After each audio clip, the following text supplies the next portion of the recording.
नमस्कार मित्रांनो, आज आलो तो आपण प्राचीन कोकणला गणपतीपुळे. हवा ही सतत या गॅप मधून बाहेर पडते व बाहेरची थंड हवा तिची जागा घेते. त्यामुळे घरातील वातावरण थंड राहते. घरासमोर अंगण आहे, अंगणात तुळस आहे. अंगण हे कोकणी घरात ही सतत पेटी ठेवली जात असे, कारण पूर्वी लायटर किंवा माचीस नव्हते. शेतकऱ्याच्या बायकोला स्वयंपाक करायचा असेल तर इथे 2 ते 3 मडके वरचेवर लावून यात साठवली जाते. काळाच्या ओघात 12 बलुतेदारांचा व्यवसाय नष्ट झाला, परंतु माडी काढायचा व्यवसाय अजूनही चालू आहे. हे कोरीव काम जगप्रसिद्ध आहे. त्याच्या काही हस्तकौशल्याच्या वस्तू तुम्हाला आमच्या हस्तकला समन्वय केंद्रात पाहायला मिळतील.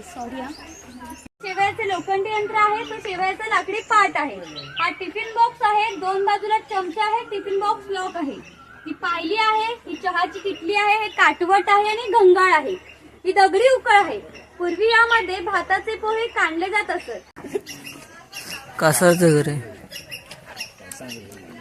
हा कासार आहे. त्या व्यतिरिक्त कोणताही मोबदला हा कासाराला मिळत नसे. म्हणजेच हा कासार या मुलीला 8 ते 10 वर्ष क्रेडिट देत होता. पूर्वीची समाज रचना ही एकमेकांच्या जीवनाचा मध्यवर्ती केंद्र. हा आमचा पानवटा होय. वरती खवले मांजर दाखवले आहे, किड्या मुंग्या खाणारा.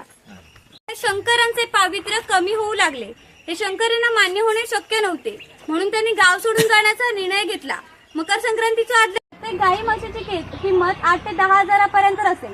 यांची संपूर्ण विक्री करायची म्हटल्यास त्याची किंमत काही लाखांवरती जात असेल. इतक्या धनसंपत्तीचा मालक हा धनगर होता.